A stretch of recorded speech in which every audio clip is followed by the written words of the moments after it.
በስመ አብ ወወልድ ወመንፈስ ቅዱስ አሐዱ አምላክ።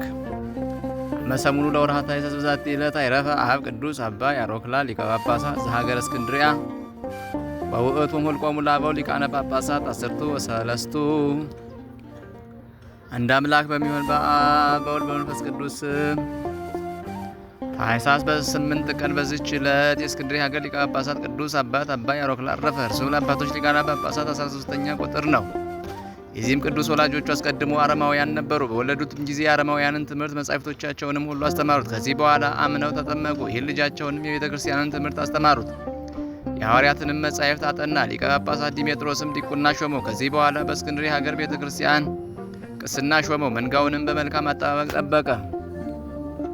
ስራውንም ፈጸመ። የቤተ ክርስቲያንን ሕግ ጠንቅቆ አወቀ። አባት ዲሜጥሮስም ባረፈ ጊዜ ይህን አባት መርጠው በእስክንድርያ ሀገር ላይ ሊቀ ጵጵስና ሾሙት። እርሱም ክብር ይግባውና የክርስቶስን መንጋዎች በቀናች ሃይማኖት አጽንቶ ጠበቀ። ከአረማውያንም ብዙዎችን ክብር ይግባውና ክርስቶስን ወደ ማመን መልሶ የክርስትና ጥምቀትን አጠመቃቸው። ለቅዱስ ዲዮናስዮስም ለምእመናን እንዲፈርድ ስልጣን ሰጠው። እርሱ ግን አላውያንን ወደ ቀናች ሃይማኖት እስኪመልሳቸው ድረስ ያስተምራቸውና ይገሥጻቸው ነበር። በወንጌላዊ ማርቆስ ወንበርም 13 ዓመት ኑሮ በሰላም አረፈ። እግዚአብሔር ምስጋና ይሁን፣ እኛንም በዚህ አባት ጸሎት ይማረን፣ በረከቱም ከእኛ ጋር ትኑር ለዘላለሙ አሜን። ሰላም ለብዙ ያሮክላ ሊቀ ጳጳሳት ዘኮነ እምዲሜጥሮስ ከኋላ እስቴቶን ወሎት ይንሳ ዋስ በመምህራን በማይከላ አባክዩ አቂቦ እምተቆላ መንግሥተ ሰማያት ወረሰ ሀዊሮ በተድላ። በዚችም ቀን የከበሩ ሴቶች ባርባራ እና ዮልያና በሰማዕትነት አረፉ። ይህችም ቅድስት ባርባራ በከሃዲው መክስሚያኖስ ዘመነ መንግስት በቤተ መንግስት ውስጥ ታላቅ መስፍን ለሆነ ሰው ልጁ ናት። ስሙም ዲዮስቆሮስ ነው። እርሱም ለልጁ ለባርባራ ማንም እንዳያት ታላቅ ጽኑ የሆነ ሕንጻ አሰራ። ከዚህም ዳግመኛ መታጠቢያ የውሽባ ቤት በግንብ ሰራ።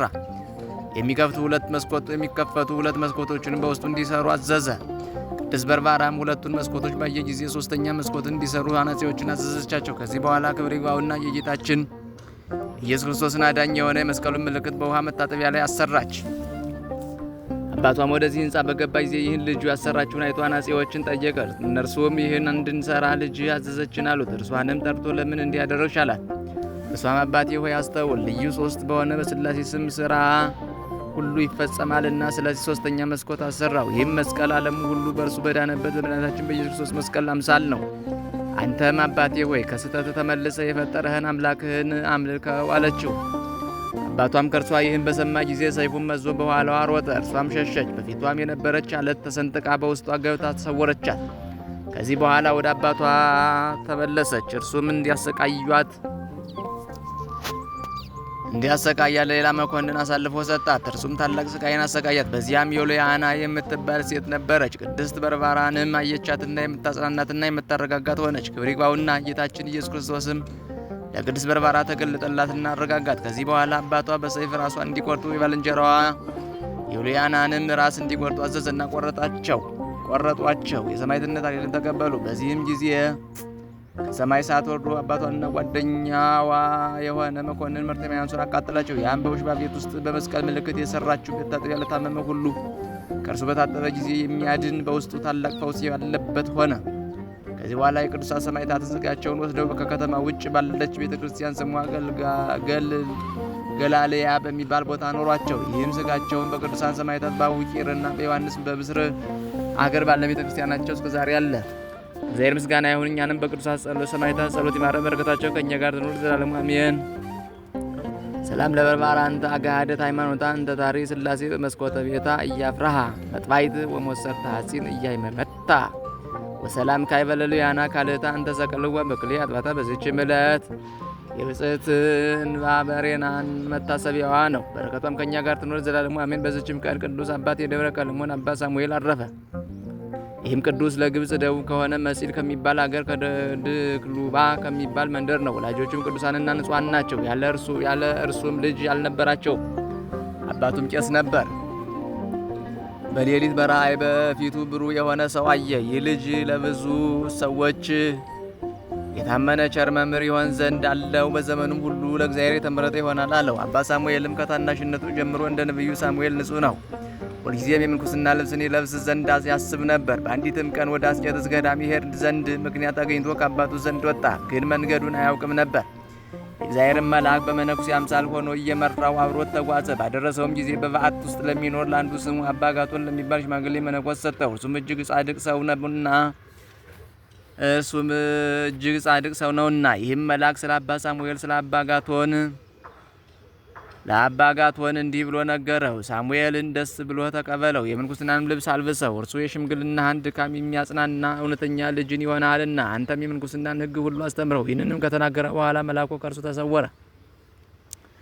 ሳሙኤልን በደረሰ ጊዜ አባ አጋቶን በደስታ ተቀበለው፣ እንዲህም አለው። እግዚአብሔር አገልጋይ ሳሙኤል ሆይ መምጣትህ መልካም ነው። በሽምግልና ጊዜ ጌታ ወደ እኔ ልኳልና አለው። ወዲያውኑ ወደ ቤተ ክርስቲያን አስገባውና ከጸጉር በተሰራው ቀሚስና በቆቡ ላይ በቅናትና በአስኬማም ላይ ጸለየና ባረከው። የአባቶች የአባ እንጦንስና የአባ መቃርስ ፈጣሪ ካንተ ጋር ይኑር። ልጄ ሳሙኤል ሆይ በችግርህ ሁሉ ረዳት ይሁን ብሎ እኒያን የምንኩስና ልብሶችን አለበሰው። ቅዱስ አጋቶንም ለአባ ሳሙኤል ትሕትናን አርምሞን አስተማረው። አባ ሳሙኤልም ቅዱስና ቡሩክ የሆንክ አባቴ ሆይ ይቅር በለኝ፣ ከእኔ ጋርም ፍቅርን አድርግ፣ አስተምረኝም። እግዚአብሔርም የሚወደውን የምሰራ ያደርገኝ ዘንድ በከበረች ጸሎት አስበኝ ይለው ነበር። ሁልጊዜም መንፈሳዊ የሆነ የምንኩስናን ስርዓትንም ሁሉ ተማረ።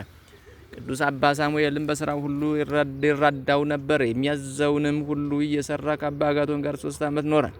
ከዚህ በኋላ አባ አጋቶን አረፈ። አባ ሳሙኤልም ሰባት ቀን እየጾመና ታላቅ ተጋድሎን እየተጋደለ ኖረ። ከዚህም በኋላ በአስቄጥስ ባለች በከበረች በአባ መቃርስ ቤተ ክርስቲያን ቅስና ተሾመ። ከጥቂት ቀኖች በኋላ የሉዮንን ደብዳቤ ወደ አስቄጥስ ገዳም አምጥተው አነበቧት። አረጋውያን መነኮሳትን በሰሙ ጊዜ እጅግ አዘኑ። አባ ሳሙኤልም መንፈሳዊ ቅናትን ቀና። ከሰዎች መካከልም ተነስቶ ያችን ደብዳቤ ነጥቆ ቀደዳት። እንዲህም አለ። የቀናች አባቶቻችንን ሃይማኖት የሚለውጥ ሁሉ የተወገዘ ነው። የንጉሥ መልእክተኛም ባየ ጊዜ ቁጣን ተመላ። አባ ሳሙኤልንም በብረት ዘንጎች እንዲደበድቡት በክንዱም ሰቅለው ፊቱን እንዲጸፉት አዘዘ። በጸፉትም ጊዜ አንዲት ዓይኑ ወለቀች። ከዚህም በኋላ ከአስቄጥስ ገዳም እንዲያሳድዱት ሁለተኛ አዘዘ። ከእግዚአብሔርም የታዘዘ መልአክ ለአባ ሳሙኤል ተገለጠለትና ወደ ቀልሞን ተራራ ሄዶ በዚያ ይኖር ዘንድ አዘዘ። ወዲያውኑ ሄዶ በዚያ ኖረ። የቀናች ሃይማኖትንም ለሰዎች ሁሉ እያስተማረ ተቀመጠ። ሊቀ ጳጳሳት የሆነው መለካዊ የእስክንድርያ መኮንን ቆዝሞስም ዜናውን ሰምቶ ወደ ቅዱስ አባ ሳሙኤል መጥቶ ታላቅ ግርፋትን ገርፎ ከገዳሙ አሳደደው። ወደ ቀልሞን ገዳም ቤተክርስቲያንም ሄዶ በዚያ ተቀመጠ። በዚያም ወራት የበርበር አረማውያን ወደዚያ መጡ። ወደ ሀገራቸውም ሊወስዱት አባ ሳሙኤልን ያዙት። ከእርሳቸውም እጅ ያድነው ዘንድ ክብር ይግባውና ጌታችን ኢየሱስ ክርስቶስን ለመነው። በአንድ ግመል ላይም በጫኑት ጊዜ ያ ግመል መንቀሳቀስ አልቻለም። ታላቅ ድብደባም ደበደቡት። በተሰናቸውም ጊዜ ትተውት ሄዱ። እርሱም ወደ ቀልሞን ገዳሙ ተመልሶ በምንኩስና ስርዓት በመጠመድ ሁሉ በማንኛውም ገድል ሁሉ ተጋድሎን እየተጋደለ ኖረ። ከዚህ በኋላ የበርበር አረማውያን ዳግመኛ መጡ። ከእርሳቸውም የተነሳ ፈራ። ሳሙኤል ሆይ አትፍራ፣ ግን ወደ ቤተ ክርስቲያን ገብተህ ዝም በል፣ ከእርሳቸውም ጋር አትነጋገር፣ እኔም እንዳያዩ አደርጋቸዋለሁ የሚልን ቃል ሰማ። በዚያን ጊዜ የተመዘዙ ሰይፎቻቸውን ይዘው ወደ ቤተ ክርስቲያን ውስጥ ገቡ። እነርሱም እጅግ በሚያስፈራ ድምጻቸው ይጮሁ ነበር። ቅዱስ ሳሙኤልም በቤተ መቅደስ ውስጥ ኃጢአትን ሲሰሩ ተመለከተ። ስለ ድፍረታቸውም ዝም ማለት አልተቻለውም። ተናገራቸው እንጂ እግዚአብሔርን መፍራት የሌላችሁ እናንተ ከሃዲያን እግዚአብሔር እንደ ክፉ ስራችሁ ይክፈላችሁ አላቸው። እነዚህ አረማውያንም አንተ ከዚህ ነበርክን? እኛ ግን አላየንም አሉት። ከዚህ በኋላ ይዘው ከቤተ ክርስቲያኑ ምሰሶ ጋር አሰሩ። ለመሞት ሲቀርብም ገረፉት። ከማሰሪያውም ሲፈቱት በግንባሩ ተደፋ። ግመሎችም እስካሉበትም ቦታ ጎተቱት። ራሱንም በጫማ መቱት። ከድብደባው ብዛት የተነሳ መንቀሳቀስ አልተቻለውም። በግመልም ጫኑት። ከመሙ ጽናት የተነሳ መሬት ለቅሶ የሚያለቅስ ሆነ። ያም ግመል ወደ እርሱ ተመልሶ በሰው ቋንቋ እንዲህ ብሎ ተናገረው። መደብደብህ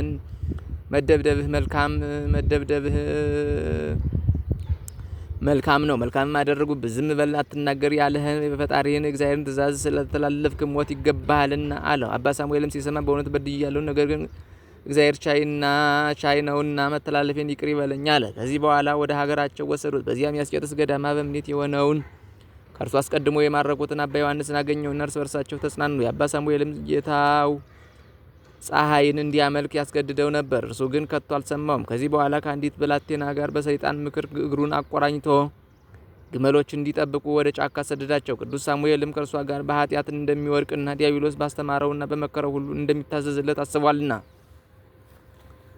በዚህ ሁሉ ቅዱስ ሳሙኤል ኃይልና ብርታት የሚጨመርለት ሆኖ ጌታው ታሞ ለሞት እስከቀረበ ድረስ በዚያ ኖረ። በአባ ሳሙኤልም በላዩ ጸለየና ከደዌው ፈወሰው።